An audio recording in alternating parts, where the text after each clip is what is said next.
Bonjour, bonjour et bienvenue dans ce webinaire sur la certification. J'ai le plaisir de vous accueillir en tant que responsable de l'IFOD, École des métiers du coaching et de l'accompagnement, afin d'échanger avec vous et mes collègues sur ce sujet de la certification. Donc, dans une école, une certification, cela va de soi. Mais certaines questions restent toujours posées, et même on nous les repose régulièrement par les stagiaires et par les différents alumni. C'est pourquoi se faire certifier? Quels sont les enjeux de la certification? Quel type de programmes sont certifiants? Comment fait-on pour se certifier? Qu'est-ce que ça nous apporte? Autant de questions que Marie-Noëlle Durand-Dessouches, qui est directrice pédagogique du programme de métier de coach, va traiter et va échanger avec vous sur ces différents points, ainsi que Baptiste Calté, qui est responsable pédagogique du programme Compétences Coach. Dans un deuxième temps, nous entendrons les témoignages de Nathalie Wang, Hervé Bibas et Arnaud Martin en tant qu'alumni de l'IFOD sur leur expérience, sur comment ils sont entrés dans cette étape de certification. Puis, nous pourrons, après, bien sûr, continuer d'échanger. Alors, ce qu'on vous propose, nous, en tant que participants et intervenants, c'est que vous nous posiez toutes vos questions au fur et à mesure que nous présentons ces différents points, qui sont posés dans le chat à côté et qui nous permettent à nous, intervenants, de regarder et de répondre au fur et à mesure. Ça permettra d'avoir une certaine fluidité de présentation et surtout d'échange. Ce que je vous propose également, c'est d'enregistrer, que nous enregistrons cette présentation qui donc du coup pourra être réécoutée par ceux qui n'ont pas pu ou qui souhaitent se renseigner sur cette certification. Donc, je vous propose de commencer par qu'est-ce qu'une certification? Alors, une certification, c'est bien sûr une reconnaissance, c'est un diplôme, on parle de parchemin, de diplôme, de documents qui présentent, qui confirment une maîtrise professionnelle de compétences. Donc, c'est à la fois une reconnaissance pour soi, puisque ça nous permet, en tant qu'être certifié, d'identifier les points, les compétences sur lesquelles il y a une confirmation de son savoir et en même temps des points d'amélioration sur certaines autres compétences, que ça peut être des compétences techniques comme des compétences de savoir-être. Mais c'est également pour l'extérieur un indicateur de qualification, de compétences, et on le dit très clairement dans le cadre d'un emploi. C'est-à-dire qu'on est vraiment dans une logique de reconversion professionnelle qui permet de travailler sur, et c'est l'objectif des certifications reconnues par l'État, de travailler sur la sécurisation des parcours et de l'évolution professionnelle. Je vais passer la parole à Marie-Noëlle qui va nous expliquer quels sont les enjeux de cette certification. Bonsoir à toutes et à tous. Alors effectivement, c'est important de commencer ce sujet par les enjeux parce qu'ils sont multiples et chacun de nous a des enjeux tout à fait individuels. Et si on peut faire le tour de tous ces enjeux, on va pouvoir regarder, on va commencer par les enjeux personnels. Alors d'abord, l'enjeu de me certifier, c'est un défi pour chacun de nous. Est-ce que je vais être capable de changer, de rajouter quelque chose à mes compétences? Et en même temps, c'est un autre défi qui vient renforcer la légitimité, puisque c'est aussi une remise en question et un apport nouveau. Donc, c'est pour ça que je mettais un peu l'idée de ne pas bouger, c'est déjà régresser, et effectivement de se tourner vers ce cap de la certification, c'est une première étape. Un autre enjeu important, c'est l'enjeu professionnel. Bien sûr, derrière une certification, il peut y avoir une évolution de carrière, il peut y avoir une amélioration de valeur, enfin quelque chose qui va faire qu'on sera plus employable et donc ça permettra certainement de booster son employabilité. Évidemment, il y a un enjeu intellectuel, apprendre des choses nouvelles et puis, c'est des actions qui arrivent à tous âges, donc continuer à apprendre et c'est aussi un process d'amélioration continue. On peut regarder aussi avec le filtre des enjeux sociaux, parce que de pouvoir changer de profession, de pouvoir améliorer son statut professionnel est important. Et enfin, économique, bien sûr, il est lié à l'enjeu professionnel, il est aussi de voir évoluer sa rémunération puisqu'une compétence sera validée et reconnue. À quoi ça sert en fait? Et aujourd'hui, j'ai mis l'utilité dans un mode en transition en insistant beaucoup sur cette idée que ça bouge. Aujourd'hui, dans l'entreprise, ça chahute même et ça ne bouge pas que dans l'entreprise. Et donc, l'utilité dans ce monde qui bouge, évidemment, c'est de construire des repères et la certification sera une vraie valeur ajoutée, attestant des compétences et d'une expertise. Ça donne aussi de la crédibilité auprès de son employeur, auprès de ses pairs, auprès des clients aussi. Et enfin, ça a aussi une utilité pour l'entreprise elle-même qui valorise son image par le biais que justement les collaborateurs ont développé leurs compétences et permettent de maintenir des normes de qualité. Les trois majeurs, hein, pour dire en synthèse ce qu'on peut dire, c'est vraiment l'augmentation de l'employabilité. C'est vraiment, j'ai un statut, un statut qui prouve que j'ai des connaissances, que j'ai acquis des connaissances, que j'ai développé des compétences. Ça donne aux employeurs une norme de référence pour mesurer la valeur d'un candidat. C'est vrai que bon, alors il y a les diplômes, aujourd'hui, on est dans un univers où on demande des diplômes, mais aujourd'hui, on travaille sur les compétences, sur les soft skills et sur la validation de ces compétences. Et ça donne aussi un avantage pendant un processus d'embauche. Ça montre quand même que la personne est en mesure de se remettre en question, d'apprendre des choses nouvelles, de s'adapter et de s'enrichir. Gagner en sérénité aussi, puisque savoir mieux faire les choses peut dire de savoir les faire un peu plus vite, de façon plus efficace, et donc de gagner en productivité.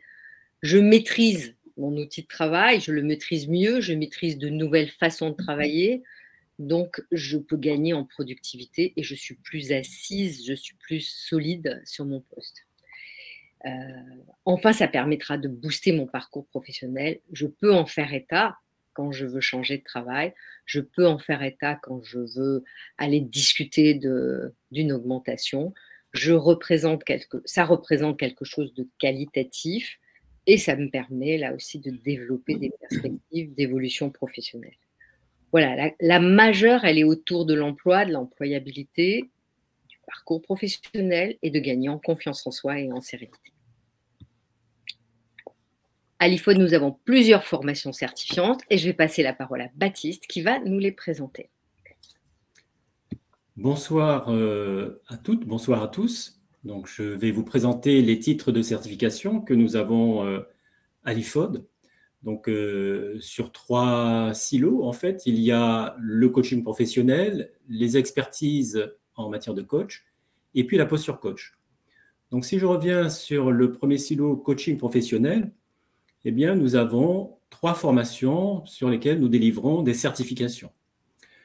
Donc là, il s'agit effectivement de certifier sur le métier de coach. On sait aujourd'hui que le métier de coach évolue. Voilà, depuis ces 10 dernières années, il connaît une expansion rapide et il tend à se le vulgariser dans tous les domaines de l'entreprise. Et donc, face à la multiplicité des offres, eh bien, on voit bien que les entreprises ont besoin d'être rassurées en se basant sur des références et sur des critères de sélection fiables à travers donc, le titre de certification. Et donc, nous avons pour le métier de coach une certification au titre RNCP. Ah, alors, si tu veux bien revenir… Pardon, je suis allée… Oui, excuse-moi Baptiste. Tu m'as coupé la chic. Donc, il y a une certification au titre RNCP, donc le répertoire national de compétences professionnelles qui est reconnu par l'État. Nous avons une certification école, une certification IFOD pour la formation coach professionnel. Et puis, nous avons une certification donc IFOD aussi, coaching d'équipe, et qui peut être aussi, je dirais, représentée par un titre RNCP. Alors, ces certifications, eh bien, c'est quoi? En fait, elles vont attester de la capacité des personnes à pouvoir créer une relation de confiance aidante, à pouvoir aussi se mettre dans une dynamique de mouvement pour aller à la rencontre de ses clients, des coachés, des collaborateurs, à poser, à tenir le cadre de l'intervention. Et puis, surtout aussi, cette capacité des personnes à établir un plan d'intervention, à maîtriser les modalités et les outils de pilotage pour aider les personnes qui sont coachées justement à accéder à leurs propres ressources. Sur l'expertise coach, nous avons 3 formations sur lesquelles l'IFOD délivre des certifications. Donc la formation aux pratiques narratives, qui est une méthode de coaching originale qui vient de l'Australie, de la Nouvelle-Zélande, et puis qui va attester effectivement pour les stagiaires de la capacité à intégrer les concepts, les outils enseignés, et puis à mener une intervention avec une posture narrative. Nous avons ensuite le co-développement. Donc là, je laisserai Marie-Noëlle en parler davantage. Et puis, nous avons une formation Horses and Coaching, qui est une méthode de coaching assistée par le cheval et qui a pour objectif ici de travailler sur la qualité de la relation interpersonnelle et puis d'en tirer des enseignements pour développer une efficacité opérationnelle. Et puis, nous avons la 3e silo qui est compétences coach. Et là, c'est une formation pour accompagner les personnes à intégrer la posture coach, voilà, qui est une expertise en plus dans leur expertise métier. Donc, Marie-Noëlle, je peux te laisser la main sur l'explication de métier de coach, par exemple.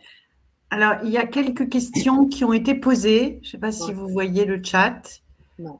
Alors, la première question, c'est quelle est la différence entre métier de coach et coach professionnel? Et la deuxième question, c'est pourquoi la certification RNCP, la seule reconnue par l'État, si je comprends bien, ne s'applique qu'au métier de coach et non à coach pro et coach d'équipe? Si vous voulez, je peux répondre et après je… Oui, vas-y. Oui, et puis de toute façon, Marie-Noëlle va remplir. Alors, la différence entre métier de coach et coach professionnel, ce sont des cursus de formation qui sont avec des objectifs différents, puisque maintenant, le titre RNCP de coach professionnel que Marie-Noëlle va vous présenter, c'est un titre professionnel, un titre de coach professionnel qui est porté par un organisme certificateur qui est le CIMAX et qui a déposé, auquel nous adhérons et dans lesquels, effectivement, nous remplissons les différentes attentes liées au référentiel de compétences. Donc, c'est un référentiel de compétences qui est spécifique, qui a été reconnu par France Compétences à travers la certification RNCP et qui fait que pour cela, nous avons des parcours qui sont liés au titre RNCP et aux formations de l'IFOD qui existent, elles, depuis une vingtaine d'années et qui sont légèrement différentes entre le titre RNCP et le titre de l'IFOD. On a prévu des passerelles, pour être très pragmatique, entre les deux formations, mais elles coexistent au sein de l'école. Donc, je donne la parole à Marie-Noëlle qui va vous donner un peu plus de détails sur ce qu'est le titre « Métier de coach professionnel ». Alors, on va parler de blocs de compétences développés. Et c'est la différence majeure entre métier de coach et coach professionnel, c'est que pour ce titre RNCP, ont été rajoutés différents blocs de compétences qui vont concourir là aussi à la solidité du métier. Et l'idée de base était qu'un coach va faire du coaching, et ça sera peut-être son activité principale, mais un coach doit savoir faire d'autres choses, et c'est les compétences que je vais vous expliquer. Et donc, dans cette formation, il y a donc ces 4 blocs de compétences. Et si je commence par celui de droite, qui n'est peut-être pas la lecture la plus aisée, mais c'est bien les compétences en matière de coaching. Et là, on va être sur l'apprentissage du coaching et on va développer des compétences. On va faire en sorte que les stagiaires développent des compétences qui vont être d'apprendre à réaliser une mission de coaching, donc de coacher, d'apprendre à parler de cette mission de coaching. Et dans la partie de la certification le jour J, on va leur demander de nous présenter un enregistrement et aussi de concevoir une stratégie de coaching. Donc, toutes ces compétences qui vont être développées vont être autour de je coach, je sais coacher et j'accompagne mon coaché pendant tout ce parcours de coaching. Et bien sûr, ce sera la majeure partie de la formation qui sera consacrée à l'apprentissage, à l'entraînement et à la pratique de coaching et à l'intégration, à l'apprentissage de la méthode de coaching LIFOD et à l'intégration d'autres méthodes de coaching. Les autres compétences qui ont été rajoutées et qui font la différence du titre RNCP, la première, je repars à gauche de l'écran, qui est la compétence business.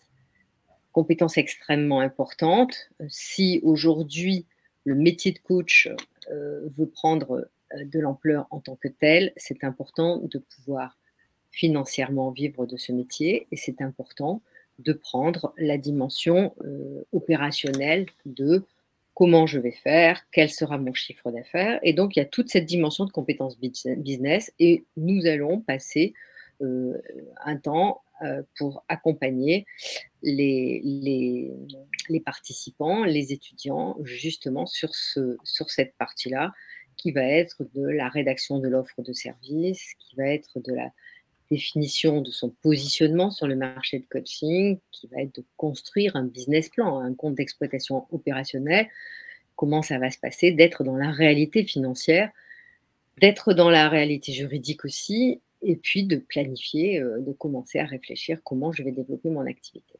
Donc, en fait, c'est une projection à la fois commerciale, mais c'est aussi une prise de conscience de la réalité et de qu'est-ce que je vais vendre. Je suis, moi, coach avec beaucoup de compétences, mais comment je vais les faire savoir et à qui je vais m'adresser.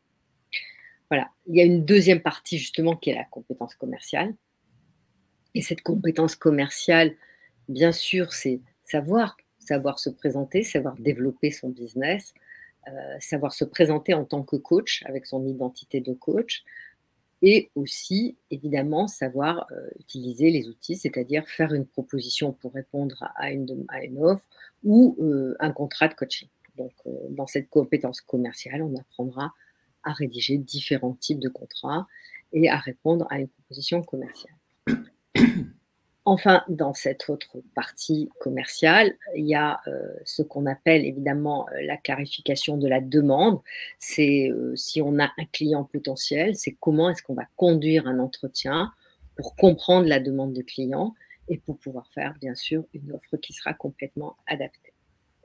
Voilà, ça c'est la deuxième compétence qui sera développée dans ce titre RNCP. Et enfin, la troisième, qui est une nouveauté par rapport au métier de coach. Et aujourd'hui, il est absolument indispensable d'intégrer deux nouvelles compétences et à celle du coaching. Et la compétence, c'est celle de la formation. Et donc, dans ce bloc-là de compétences, nous allons apprendre à nos stagiaires à concevoir un module de formation. Et surtout, nous allons travailler pour que les stagiaires puissent intégrer la posture de formateur avec les méthodes pédagogiques adaptées. Voilà, ce qui est important de comprendre, c'est ces quatre compétences. Enfin, ces quatre compétences, il y en a plus, mais ces quatre blocs de compétences font aujourd'hui partie intégrante de cette certification. Et la certification intégralement, elle est acquise à partir du moment où on a répondu aux attentes de ces quatre blocs de compétences. Donc voilà, ça se fait en plusieurs étapes. Et aujourd'hui, le CIMAX, tel que l'a dit Nathalie, délivre le titre de coach certifié une fois que ces quatre blocs de compétences ont été validés par l'IFOD. Voilà pour le titre RNCP. Je vais repasser la parole à Baptiste, qui va parler de compétences coach. Merci Marie-Noëlle. Alors, concernant le programme de compétences coach, donc tu peux dérouler la slide suivante, s'il te plaît, merci. Alors ici, il s'agit d'un programme de formation pour acquérir les fondamentaux de la posture coach. Le fil rouge de cette formation, c'est d'acquérir la posture coach à travers l'accompagnement individuel et l'accompagnement d'équipe. Donc, l'acquisition de la posture coach, eh bien, effectivement, elle va se traduire par à la fois des savoir-être et des savoir-faire. Donc, dans les savoir-être et les savoir-faire, on va avoir une première partie qui est comment se préparer, comment préparer un entretien en posture de coach.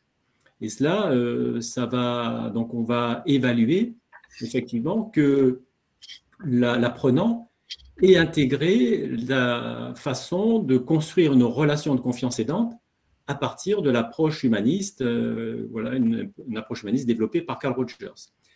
Être aussi en capacité de pouvoir naviguer entre la posture haute, c'est-à-dire être expert du processus de l'accompagnement, dans le respect du cadre, du déroulement de la séance, de la déontologie aussi, de l'éthique, et puis naviguer entre la posture basse sur le contenu, c'est-à-dire la mise en mouvement du coaché, à la fois dans la réflexion, dans l'élaboration, dans la recherche de solutions, de prise de conscience. Il y a aussi dans cette acquisition de compétences, cette capacité à pouvoir conduire un entretien en posture de coach. Et donc à la fois en déroulant les différentes étapes d'un entretien, et puis en maîtrisant tout ce qui conditionne le protocole de débriefing de séance avec les outils appropriés tels que l'écoute, la reformulation, l'art du questionnement et d'autres outils bien spécifiques qui font partie intégrante du coaching. Et nous avons une troisième partie d'évaluation de compétences qui repose sur la préparation et la conduite d'une animation de groupe en posture coach.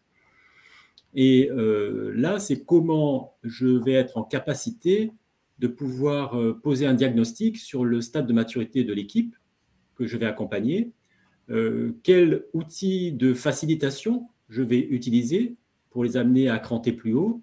Et puis, aussi, on va les évaluer sur l'intégration de connaissances sur notamment les 7 leviers qui vont permettre de pouvoir développer l'intelligence collective au sein d'une équipe. Donc, toutes ces compétences peuvent être regroupées, je dirais, sous l'étiquette posture de coach, c'est-à-dire être dans un accompagnement non directif, voilà, qui vise à la responsabilisation et à l'autonomisation des individus et des équipes que l'on accompagne.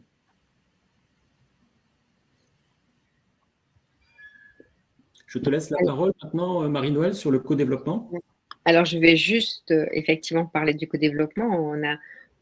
Batik a dit que les pratiques narratives venaient d'Australie, le co-développement vient du Canada. Donc, voilà, on continue le tour de monde. Et en fait, donc nous avons une formation à l'animation de groupes de co-développement. Et là aussi, détacher les blocs de compétences développées, puisqu'on est vraiment dans cette idée de je me certifie à un parcours, et les trois compétences, les trois blocs de compétences, développés sont d'abord, voilà, développer la posture de facilitateur, une posture d'animateur et surtout ensuite une posture de modélisateur.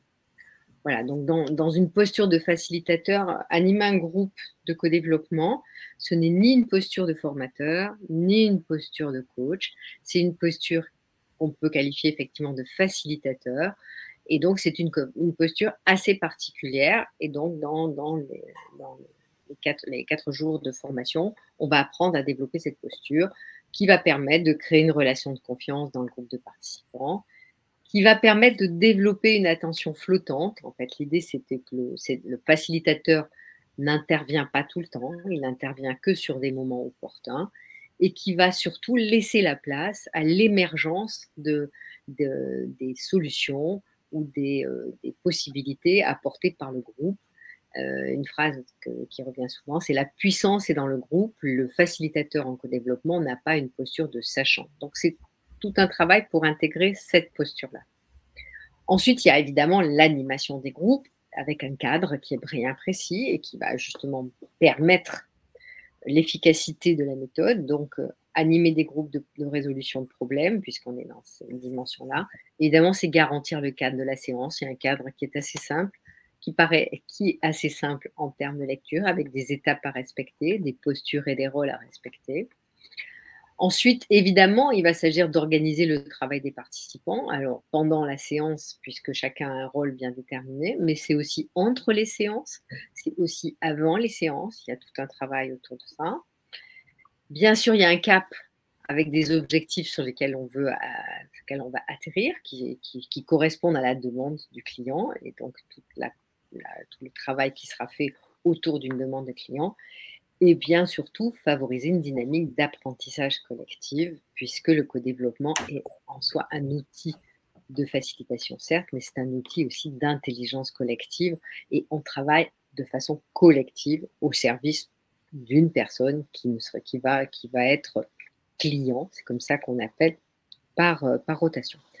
Et enfin, la dernière chose qu'on va demander, le dernier bloc de compétences qu'on va demander à l'animateur de développer, c'est de la modélisation. Et particulièrement sur les techniques de questionnement, puisque dans un groupe de co-développement, il y a une grande partie du travail qui est liée à la façon dont je questionne, la technique. Donc, on va travailler sur ces questions ouvertes, sur l'apprentissage de ce questionnement en réfléchissant aux questions avant de les poser. Vous verrez, après, on parlera de réflexivité. Il y a un temps, effectivement, d'introspection, il y a un temps d'échange, il y a un temps d'apprentissage. Donc, l'apprentissage du questionnement, on va favoriser avec des questions pertinentes, des questions ouvertes, favoriser l'exploration qualitative du sujet, renforcer cette attitude réflexive, c'est je réfléchis à ce que je dis, je ne pose pas ma question dans la spontanéité, je pense ma question, et je reformule ou j'apprends à dire avec justesse, parce que dans le co-développement, il y a une posture de bienveillance et de non-jugement, donc c'est une façon de poser les mots avec justesse et de façon à faire avancer la problématique d'un client. Voilà, 3 compétences majeures, non pardon, 3 blocs de compétences majeures sur un outil et une posture d'animation qui est particulière au co-développement. Et à l'issue, l'IFOD délivre une certification au co-développement. Alors, voilà pour les certifications que nous voulions vous présenter. Donc, vous avez vu, Baptiste en a parlé, nous en avons d'autres. Nous avons voulu plutôt mettre en avant celle-ci. Et ce que nous avons souhaité, c'était de demander à des anciens alumni de l'IFOD de témoigner sur pourquoi eux avaient choisi de faire ce parcours de certification et pourquoi justement et comment ça s'est passé. Donc voilà, je vais laisser la main à Marine qui va nous envoyer des témoignages de Hervé, qui est coach. Alors, juste avant, Marine, s'il te plaît, il y a une question. L'IFOD peut-il nous aider pour les certificats ICF? Marie-Noël, tu veux répondre? Je suis un peu sèche sur la réponse parce que j'allais dire non, mais je ne sais pas. Alors, explique-nous mieux parce que là. Alors, ICF, donc, est une organisation différente.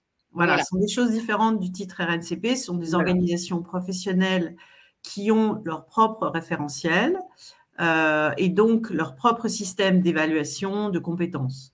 Donc, le plus sûr pour vous, c'est clairement de vous rapprocher de l'ICF pour voir quel type d'accompagnement ils peuvent vous proposer. Mais l'IFOD n'est pas dans cette capacité de le faire. L'autre question, c'est y a-t-il des possibilités d'avoir des VAE? La VAE, la validation des acquis et de l'expérience, est bien sûr un procédé pour pouvoir présenter l'acquisition de compétences qui font partie des différents blocs et qui, une fois que le processus, la procédure de VAE est totalement remplie, effectivement, vous pouvez après passer que les blocs qui vous manquent. Donc là, ce que je vous recommande, c'est de contacter l'école et en fonction de votre parcours, justement de votre expérience, nous pouvons échanger et voir avec vous comment vous accompagner, quelles sont les modalités, les compétences, les blocs de compétences à obtenir. Donc, il y a 2 questions sur la validation des acquis de l'expérience. Voilà, n'hésitez pas, c'est plus des réponses spécifiques, assez techniques à vous donner. Je crois que c'est tout en termes de questions. Donc, Marine, tu peux peut-être lancer le…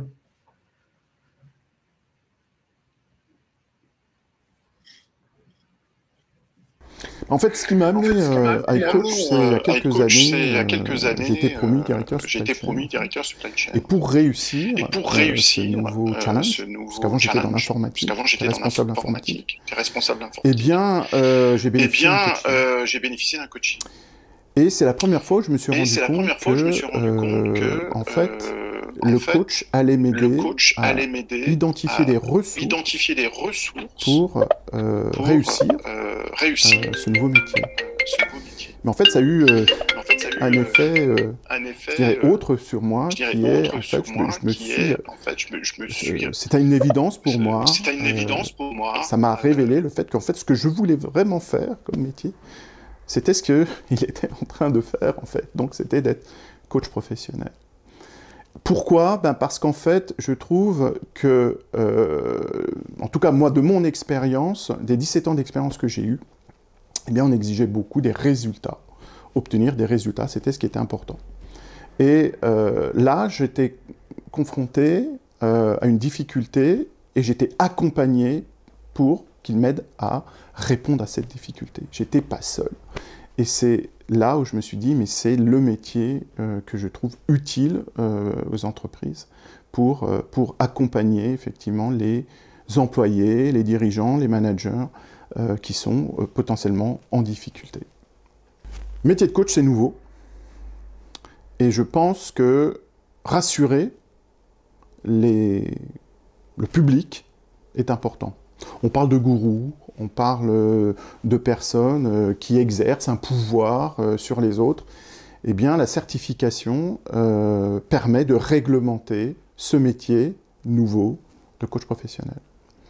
C'est également pour les personnes qui souhaitent devenir coach, l'assurance d'avoir une formation bien adaptée, complète, pour exercer ce métier. Et quand on dit complète, en fait, c'est aussi la possibilité pour l'apprenant d'acquérir des compétences qui va l'amener à vivre pleinement de ce métier. Au travers d'animations, apprendre à animer des séances de formation. Ça peut être également sur la proposition commerciale, son offre, et enfin, la création de sa propre structure. Ce que m'apporte cette certification, c'est avant tout la validation de mes acquis et de mes compétences de coach professionnel. Également, eh bien, du coup, une certaine légitimité, ça m'apporte cette légitimité et, je dirais, cette autorisation d'exercer ce métier. Et je pense que pour les autres, c'est un gage de professionnalisme d'avoir un coach certifié. Et j'ajouterais également que ça rassure le client, en fait, de savoir que la personne qu'on a en face a une formation adaptée à ce métier. Et je crois même que c'est le premier pas, en fait, vers la relation de confiance. Avant même de démarrer le coaching, c'est déjà un signe de confiance créé entre le futur coaché et moi.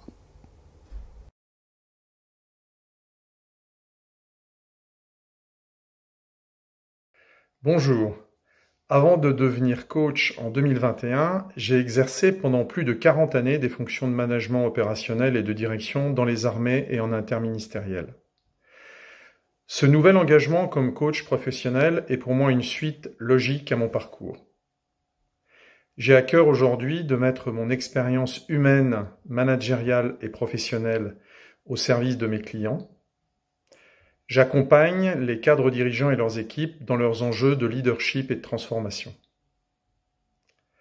La certification, cela constitue la première étape de la professionnalisation au métier de coach. C'est la garantie de l'atteinte d'un niveau de formation et d'une expérience en matière d'accompagnement. C'est également une exigence des cabinets de coaching pour y être référencés et travailler avec eux. C'est le cas pour moi actuellement. C'est bien sûr une exigence pour répondre aux attentes de nombreux clients qui n'emploient que des coachs certifiés. Enfin, cela facilite les échanges entre pairs. J'ai vécu cette période de la certification comme un aboutissement logique de la formation au métier de coach que j'ai suivi à l'IFOD. Et cela m'a donné l'occasion de faire un véritable travail sur moi-même qui a renforcé chez moi l'envie d'exercer. En synthèse, je ne peux que recommander à celles et à ceux qui se forment comme coach professionnel d'aller jusqu'au bout de cette démarche et de se faire certifier. Bonne route à toutes et à tous.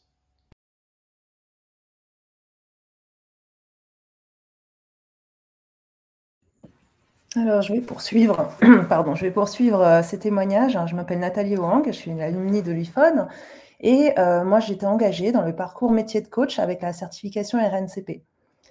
Alors, moi, je viens initialement du monde scientifique et ensuite du monde du conseil. Donc, j'accompagnais des transformations humaines, j'accompagne toujours d'ailleurs, et j'étais habituée plutôt à accompagner des collectifs, des entreprises, des équipes dans la transformation avec une démarche conseil. Et personnellement, j'ai été confrontée au niveau des collectifs à des limites en fait, qui émanent du collectif en lui-même, c'est-à-dire que je n'arrivais pas à demander aux personnes une avalanche d'engagement collectif si déjà chacun individuellement, ils n'étaient pas engagés ni, on va dire, alignés avec leurs aspirations profondes individuelles. Donc j'ai eu envie de me tourner vers l'individu pour justement aller chercher à voir ce qu'il y avait derrière ces limites et ces bloquants via une démarche d'accompagnement professionnel, donc en coaching. C'est comme ça que je l'ai réfléchi. Parce que ça permet un travail sur soi, un autre regard sur soi et de développer ce qu'on appelle l'agentivité, donc la capacité à agir et être agent de nous-mêmes. Et ça me permettait après d'aller chercher ces limites-là et puis de retravailler en collectif. Donc je me suis engagée dans le métier de coach, certifiant. Et pourquoi certifiant ? Alors déjà pour plusieurs aspects, et les premiers vont rejoindre les slides qu'on a vus tout à l'heure et également les témoignages qu'on a entendus, c'est-à-dire c'est une approche déjà pragmatique pour moi. C'est une certification qui atteste d'une formation sérieuse en termes de contenu, sérieuse en termes de nombre d'heures, de sujets, d'évaluation aussi. Et en fait, ça me donnait un socle solide au départ pour commencer, parce que je n'étais pas moi dans le métier au départ. Et ensuite, avec ça, je pouvais démontrer de cette formation solide. Alors moi, pour moi, la formation, c'est-à-dire la certification, est un gage de qualité de la formation et pas forcément de la qualité du coach. C'est-à-dire qu'il y a autre chose qui va venir par-dessus, de faire la qualité d'un coach. Et pour moi, déjà, c'est une base de formation pour aller pouvoir prétendre, par exemple, à répondre à des appels d'offres ou à des demandes clients entreprises qui demandent des certifications. Moi, 90% de mes clients entreprises, ils demandent des certifications. Il y a plein d'autres critères, mais il y a le côté certifiant aussi qui est regardé. Et la certification m'a ouvert aussi le coaching solidaire avec les fédérations de coaching, notamment le MCC. Donc, c'était une des raisons, moi, qui m'a poussée aussi à passer à la certification. Et ensuite, après, il y a d'autres raisons, alors, du coup, qui sont plus personnelles. Moi, je vous les partage. Vous verrez comment ça résonne chez vous. Mais déjà, moi, j'avais besoin de me confronter à mes pairs. C'est-à-dire que pour grandir, j'ai une croyance, c'est que j'ai besoin de feedback et j'ai besoin de présenter devant mes pairs. Et la certification, à la fin, c'est une présentation, c'est une soutenance, c'est un mémoire. Et on a justement un positionnement par rapport à qui on est en train de grandir. Et moi, j'avais besoin de ce retour-là et de faire ce travail-là. Pourquoi ? Pour me sentir déjà sur un socle solide pour poursuivre dans ce métier. Une question de légitimité, une question de reconnaissance aussi. De reconnaissance de qui ? Plus de mes pairs que de mes clients, je dirais. Parce que mes clients, j'ai pas trop de soucis, c'est plus mes pairs, pouvoir être considérés au même niveau, c'est-à-dire avoir une légitimité dans un cercle de coach. Je me rends compte après coup que c'est pas vraiment essentiel, parce que moi j'accepte personne. Mais sur le moment, en fait, à ce moment-là de ma vie, j'en avais besoin. Et ça a pu m'apporter ce socle-là. Après, il y a aussi toutes ces reconnaissances et légitimités par rapport aux personnes, les gens qui me connaissaient de ma vie d'avant, quoi. Enfin, d'avant, entre guillemets, parce qu'en fait, je les ai empilé les casquettes, mais je ne les ai pas vraiment éliminées. Mais donc, les gens qui me connaissaient de ma vie d'avant me connaissaient en experte en conseil, experte scientifique, experte de ce qu'on veut, mais pas dans le coaching. Donc, par rapport à eux, j'avais besoin aussi de pouvoir me positionner en disant, j'ai fait une formation et je suis coach par rapport à une base solide que j'ai acquise. Et par rapport après à l'expérience, à la supervision, etc. Mais voilà, déjà à la base. J'étais consultant, j'étais manager, scientifique, enseignante, mais tout sauf coach, je vous dis, et la posture n'est vraiment pas la même. Donc, j'avais vraiment besoin montrer quelque chose au départ. Et après coup, je me dis, bon, c'est pas forcément quelque chose que je repenserais comme ça, mais sur le moment, enfin, vraiment dans le parcours que j'ai fait, à ce moment-là de ma vie, j'en ai vraiment besoin. Et je pense que ça m'a beaucoup aidé aussi à m'affirmer ensuite et à affirmer mon identité par rapport à ça. Voilà, donc la certification, c'est très très large. Hein. Je l'ai vécu comme ça. Donc si vous voulez échanger avec moi, je suis vraiment ravie de pouvoir répondre à vos questions sur cette partie-là aussi. Et avant, du coup, je vais repasser la parole à mes collègues. Alors, il y a des questions d'Olivier sur quelle certification a le plus de valeur sur le marché du coaching? RNCP, certification d'une école IFOD ou certification d'une fédération comme l'ICF? Qui veut répondre? Je peux commencer à répondre si tu veux. En fait, on a trois types de certifications complètement différents, en fait. Alors, en termes de valeur, je reprends le mot de Nathalie et j'ai trouvé ça intéressant de dire on parle de la qualité d'une formation et ça, c'est extrêmement important. Et donc, en termes de valeur, le contenu de la formation certification RNCP et le contenu de la formation coach de l'IFOD ont une valeur absolument identique.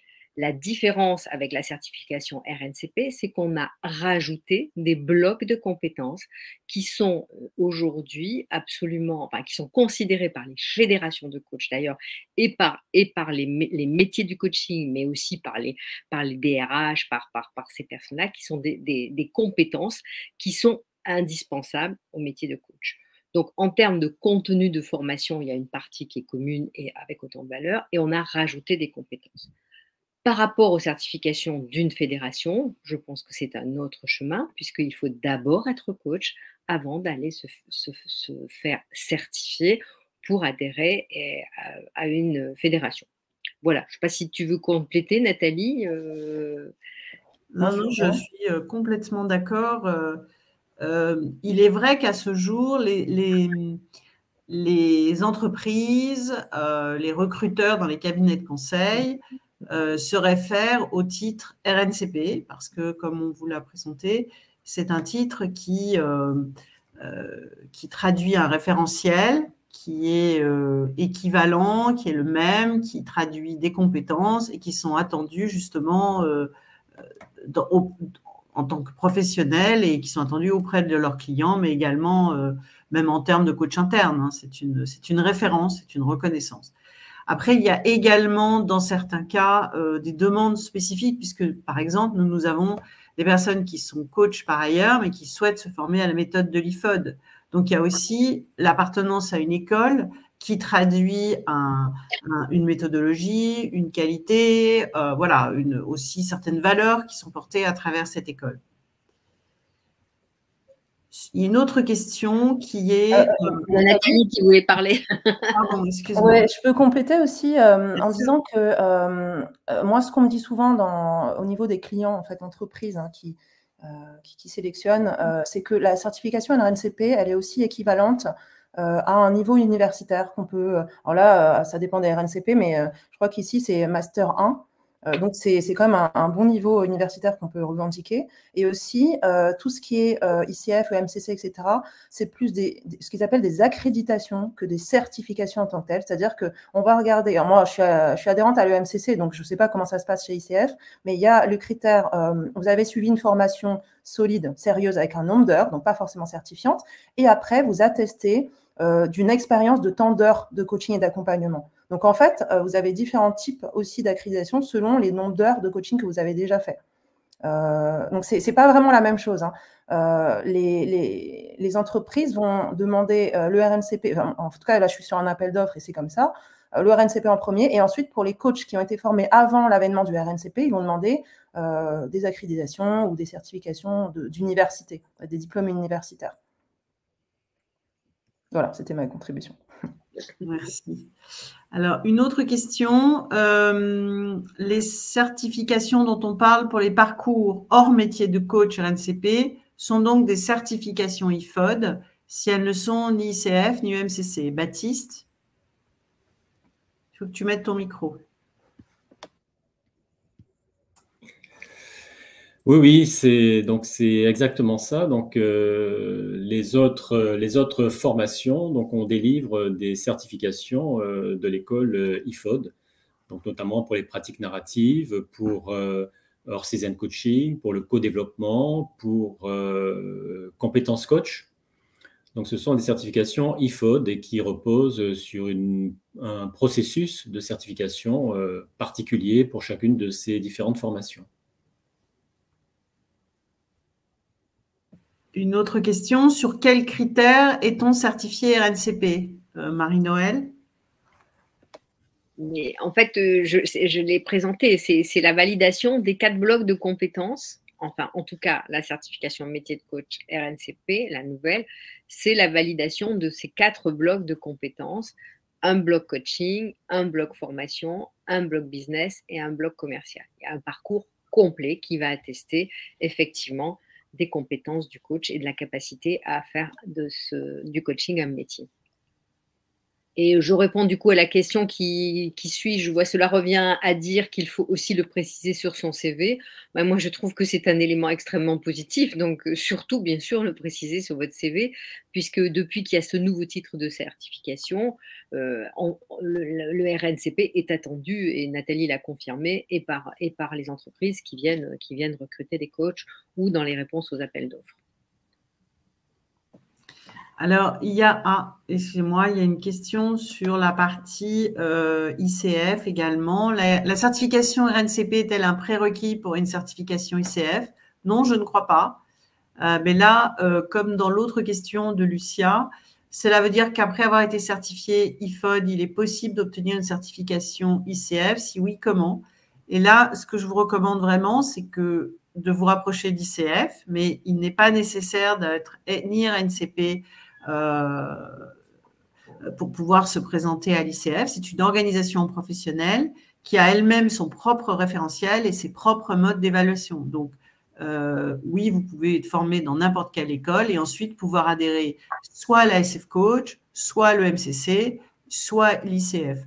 Dans le cadre de nos cursus, on présente ces 3 organisations professionnelles. Elles viennent d'ailleurs avec plaisir se présenter et présenter tout ce qu'elles portent comme valeur, comme déontologie, mais également comme, je dirais, avantage de faire partie de ces différentes organisations. Alors ensuite, est-il obligatoire de passer la certification RNCP juste à la fin de la formation métier de coach, ou est-il possible de décaler cette certification afin de mieux la préparer? Marie-Noël? Alors, dans le cursus, si vous rentrez dans un cursus de formation à métier de coach, vous m'entendez? Oui, pardon. Si on rentre dans un cursus de formation métier de coach, l'aboutissement, c'est la certification. Donc, effectivement, quand vous commencez ce cursus, il y a déjà des dates qui sont prévues pour que vous présentiez ce titre. Et donc, c'est entre le moment où vous commencez ce cursus de métier de coach et le moment de la certification, il se passe entre 9 et 10 mois. Donc, il y a 6 mois d'intégration de formation et puis il y a le temps de présenter la certification. La décaler, donc ça, c'est un contrat. Je veux dire, un contrat d'enseignement qui est posé dès le début. La décaler, ça peut dépendre de situations exceptionnelles, mais a priori, les dates sont connues dès le début et vous avez l'accompagnement nécessaire pour la préparer et les outils nécessaires pour la préparer. Voilà ce que je peux vous dire sur... Merci. Alors, c'est plus une déclaration d'intention qu'une question d'Isabelle qui dit « Les termes certification, certificat de fin de formation sont de plus en plus utilisés par des plateformes web vendant des formations, entre guillemets. Il s'agit de formations online par vidéo. On peut devenir praticien PNL pour 13,99 €. Évidemment, rien à voir avec les vraies formations, mais ça peut être confusant pour les personnes qui ne connaissent pas le coaching professionnel. Un travail de communication sur le métier de coach est-il prévu ou en cours pour valoriser les formations sérieuses? Alors, le travail de communication, il est très clairement en cours et je trouve que le fait qu'à travers les organisations professionnelles dont on vient de parler, mais également à travers le CIMAX, on est dans des démarches où le métier de coach se professionnalise. Donc, on est vraiment dans des logiques où il va y avoir de plus en plus de temps, de présentation, d'enquête, de retour des différentes pratiques, des différents métiers qui vont caractériser le professionnalisme. Donc, toutes ces formations qu'on continue de voir émerger pour 13,99 €, malheureusement, il y en aura encore. Et la notion de certificat, c'est comme la notion de diplôme. Ce sont des mots qui, effectivement, peuvent être galvaudés. Mais après, c'est effectivement quand vous êtes en face d'un client ou d'un recruteur, vous pouvez faire la différence. Est-ce que je peux rajouter? Bien sûr. Pardon. Ouais, juste que, en fait, tout à l'heure, il y a quelqu'un qui posait la question sur rajouter la ligne dans le CV. En fait, chacun de nous, on peut participer justement à valoriser ces formations sérieuses en disant, quand on est certifié, pas juste coach certifié, mais coach certifié RNCP ou de l'école dont il s'agit. Et là, on participe à créer le contraste entre ces formations online, vidéo, low cost et des formations, des vraies formations. Donc, chacun de nous, on peut aussi contribuer à notre manière là-dessus. Et je voulais juste rajouter quelque chose, si vous me permettez. La différence entre certification et certificat de fin de formation, il y a quand même une grande différence. C'est que dans la certification, l'apprenant passe devant un jury, en fait. Un jury qui va évaluer de ses compétences et des connaissances acquises. Alors que le certificat de formation, c'est un titre qui est délivré suite au suivi d'une formation, tout simplement. On ne passe pas devant un jury lorsqu'on obtient un certificat de fin de formation. Oui, le certificat, c'est comme une attestation, en fait. Voilà, c'est ça. Attestation de présence. Je crois qu'il y a une dernière question. Comment l'enregistrement d'une séance de coaching est-elle compatible avec la déontologie, notamment la confidentialité? Là, on sort un peu des notions de certification. Je peux dire quelques mots, en fait. Bien sûr. Aujourd'hui, d'abord, il y a un mot qui est important dans cette question, c'est la déontologie et la déontologie du coach. Et donc, la déontologie du coach, il se doit effectivement d'avoir souscrit la confidentialité, et ça, c'est un sujet entre son client et lui. Donc, aujourd'hui, ce sont des nouveaux outils et nous utilisons tous ces nouveaux outils et encore plus renforcés avec la période un peu compliquée qu'on a pu passer. Et en fait, ce qui se passe dans une séance de coaching à distance, en vidéo ou même enregistrée, c'est dans le coach et le coaché. Et si jamais cette séance est enregistrée, ça se voit, ça se sait. Donc, a priori, on n'enregistre pas. Et donc, une fois que la séance est terminée, voilà, c'est terminé et on ne se sert plus de cet outil. Et je ne pense pas qu'il y ait des gens qui aillent chercher dans les annales de Zoom ou de je ne sais. Voilà. En tout cas, ça reste dans la déontologie du coach. Et pour aller remettre un point sur la certification, nous faisons vraiment travailler les stagiaires sur la déontologie qu'ils vont adopter et les éléments personnels de leur déontologie qu'ils mettront en avant. Et la confidentialité le restera. Évidemment, c'est un contrat moral entre le coach et son coaché. Comme aujourd'hui d'ailleurs. Voilà ce que je peux dire sur ça. Alors, j'ai l'impression qu'il n'y a plus de questions.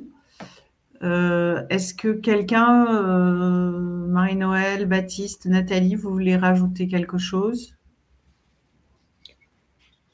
Bien, moi, c'est bon pour moi. Je peux peut-être dire juste pour renforcer ce qu'a dit Baptiste sur le jury, l'organisation de la passation de la certification, et je sais de quoi je parle, est un temps assez complexe, c'est un temps long qui mobilise un jury certes, mais un jury avec des personnes différentes.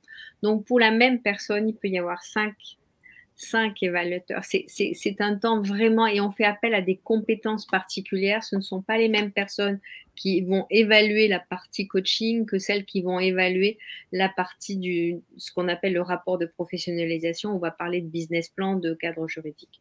Donc voilà, c'est solide et c'est un jury d'examen. Alors je ne veux pas faire peur, ce n'est pas l'objectif, c'est juste pour dire que c'est très sérieux. Voilà ce que je voulais rajouter. Moi, je voulais dire aussi que comment je l'ai vécu, moi, la certification, pour moi, c'était la suite de la formation. Ce n'est pas la formation s'arrête et je me fais certifier. Non, en fait, c'est la suite de la formation parce qu'on continue à grandir quand on écrit notre mémoire, quand on prépare les questions, quand on prépare notre soutenance, quand on réfléchit à qu'est-ce qu'on va raconter en fait en soutenance par rapport aux mémoires, qu'est-ce qu'il y a de nouveau, comment est-ce que je fais une récursivité méta en fait sur ma pratique au moment où j'écrivais et maintenant, qu'est-ce que je travaille en supervision. Donc pour moi, c'est vraiment la suite, on continue à grandir pendant ce moment-là. Et pour moi, la formation n'aura pas été la même si je n'avais pas eu cette étape-là dans laquelle je me suis posée et dans laquelle j'ai justement été en introspection avec moi-même et aussi avec mes clients.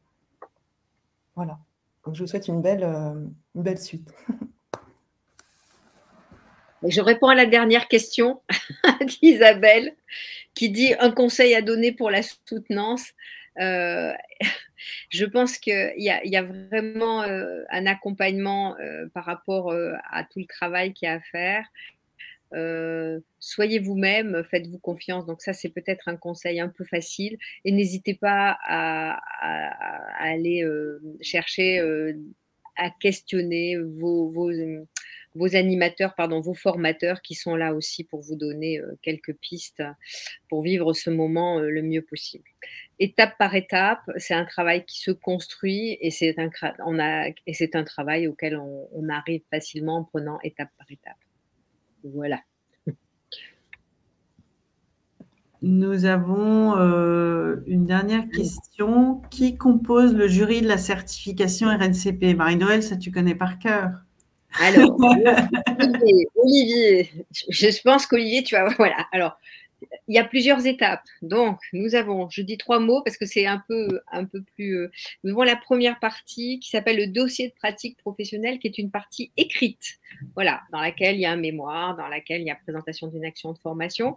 Cette étape-là, elle est évaluée par un enseignant ou pour un formateur ou par un coach certifié, une personne. Ensuite, il y a une deuxième étape qui sont les épreuves orales. Et là, vous avez 2 personnes différentes nouvelles, à chaque fois des coachs certifiés, éventuellement un enseignant. Et en fait, la troisième étape qui est le rapport de professionnalisation, où là, on rentre plus dans la pratique, dans le business.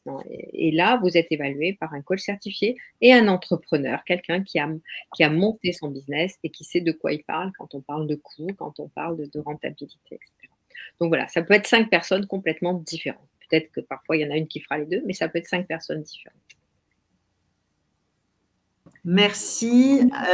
Merci à vous tous. Alors, les quelques questions qui restent, nous vous proposons d'y répondre par mail. N'hésitez pas à nous appeler, à nous contacter par message, par mail. Enfin, on est vraiment à votre disposition. C'est très important pour nous, la certification, parce que ça pose et ça traduit des compétences professionnelles. Et c'est clair que le métier de coach et toutes les compétences de coach sont des métiers qui, demain, vont se développer et accompagner aussi bien les personnes que les entreprises. Je vous remercie beaucoup pour tous vos petits mots qui défilent et vos remerciements. Et donc, ce replay sera disponible prochainement par l'IFOD. Bonne soirée, merci Baptiste, Nathalie. Merci, bonne soirée à tous. Bonne soirée. Merci, au revoir. Au revoir.